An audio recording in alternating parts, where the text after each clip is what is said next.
"You don't need any light to see these threads," said Mrs. Pepper, winding up hers carefully, as she spoke, on an old spool. "Take care, Polly, you broke that. Thread's dear now." "I couldn't help it," said Polly vexedly. "It snapped. Everything's dear now, seems to me. I wish we could have, ever and ever so many candles, as many as we wanted. I'd light 'em all, so there, and have it light here one night anyway." "Yes, and go dark all the rest of the year like as anyway," observed Mrs. Pepper, stopping to untie a knot. "Folks who do so never have any candles," she added sententiously. "How many'd you have, Polly?" asked Joel, curiously, laying down his hammer and regarding her with the utmost anxiety. "Oh, 200, said Polly decidedly. "I'd have 200 all in a row." 200 candles!" echoed Joel in amazement. "My walkety, what a lot!" "Don't say such dreadful words, Joel," put in Polly nervously, stooping to pick up her spool of basting thread that was racing away all by itself. "'Tisn't nice." "'Tisn't worse'n to wish you'd got things you haven't," retorted Joel. "I don't believe you'd light 'em all at once," he added incredulously. "Yes, I would, too," replied Polly recklessly. 200 of 'em, if I had a chance, all at once, so there, Joey Pepper." "Oh," said little Davy, drawing a long sigh. "Why, 'twould be just like heaven, Polly. But wouldn't it cost money, though?" "I don't care," said Polly, giving a flounce in her chair, which snapped another thread. "Oh, dear me! I didn't mean to, Mammy. Well, I wouldn't care how much money it cost. We'd have as much light as we wanted for once, so." "Goodness," said Mrs. Pepper. "You'd have the house afire. 200 candles. Whoever heard of such a thing?" "Would they burn?" asked Phronsie anxiously, getting up from the floor where she was crouching with David, overseeing Joel nail on the cover of an old box, and going to Polly's side she awaited her answer patiently. "Burn?" said Polly. "There, that's done now, Mamsie dear." And she put the coat with a last little pat into her mother's lap. "I guess they would, Phronsie pet." And Polly caught up the little girl and spun round and round the old kitchen till they were both glad to stop. "Then," said Phronsie, as Polly put her down and stood breathless after her last glorious spin, "I do so wish we might, Polly. Oh, just this very 1 minute." And Phronsie clasped her fat little hands in rapture at the thought. "Well," said Polly, giving a look up at the old clock in the corner, "goodness me, it's 5:30, and most time for Ben to come home." Away she flew to get supper. So for the next few moments nothing was heard but the pulling out of the old table into the middle of the floor, the laying of the cloth, and all the other bustle attendant upon getting ready for Ben. Polly went skipping around, cutting the bread and bringing dishes, only stopping long enough to fling some scraps of reassuring nonsense to the two boys, who were thoroughly dismayed at being obliged to remove their traps into a corner. Phronsie still stood just where Polly left her. 200 candles! Oh, what could it mean? She gazed up to the old beams overhead and around the dingy walls and to the old black stove with the fire nearly out, and then over everything the kitchen contained, trying to think how it would seem, to have it bright and winsome and warm, to suit Polly. "Oh!" she screamed. "Goodness!" cried Polly, taking her head out of the old cupboard in the corner. "How you scared me, Phronsie."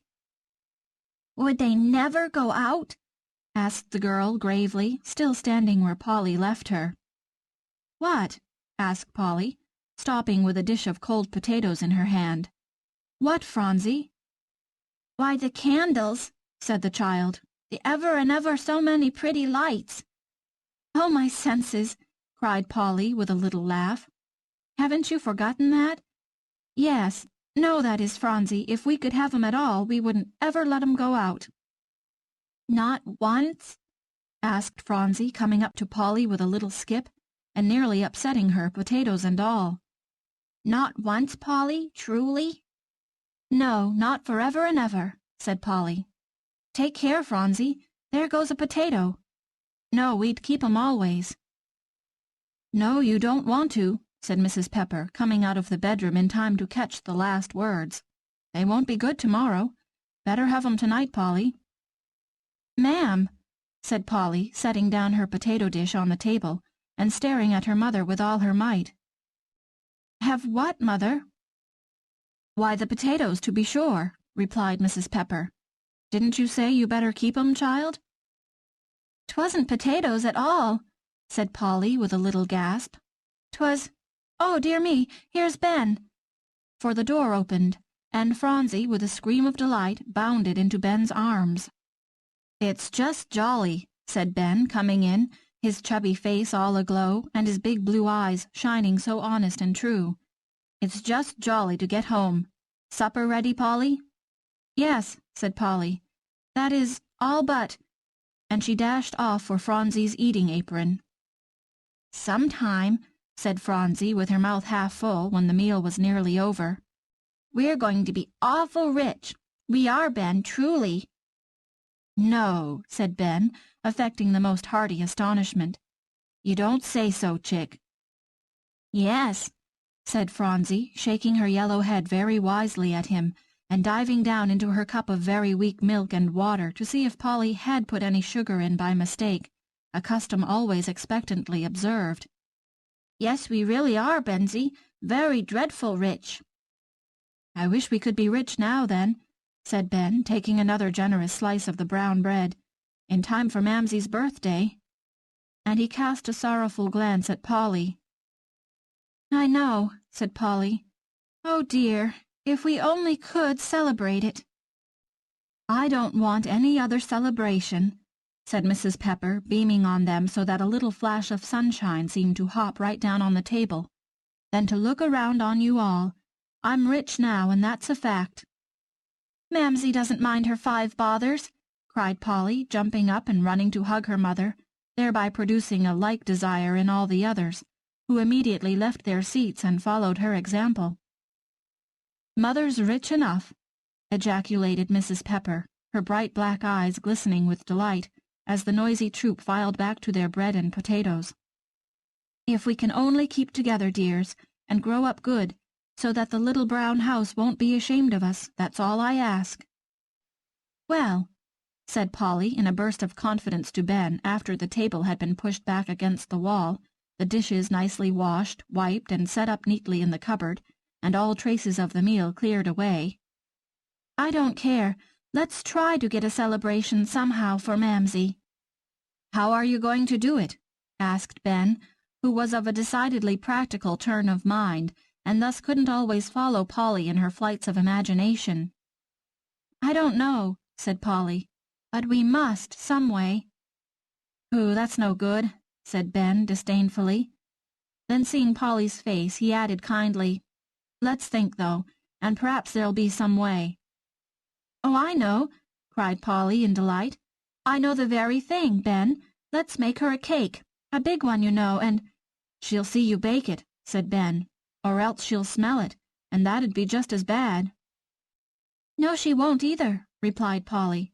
"Don't you know she's going to help Mrs. Henderson tomorrow? So there." "So she is," said Ben. "Good for you, Polly. You always think of everything."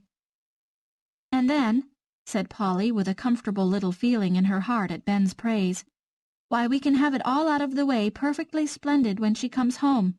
And besides, Grandma Bascom'll tell me how. You know we've only got brown flour, Ben. I mean to go right over and ask her now." "Oh, no, you mustn't," cried Ben, catching hold of her arm as she was preparing to fly off. "Mammy'll find it out. Better wait till tomorrow. And besides, Polly, the stove'll act like everything tomorrow. I know 'twill. Then what'll you do?" "It shan't," said Polly, running up to look it in the face. "If it does, I'll shake it, the mean old thing." The idea of Polly's shaking the lumbering old black affair sent Ben into such a peal of laughter that it brought all the other children running to the spot, and nothing would do but they must one and all be told the reason. So Polly and Ben took them into confidence, which so elated them that half an hour later, when long past her bedtime, Phronsie declared, "I'm not going to bed. I want to sit up like Polly." "Don't tease her," whispered Polly to Ben.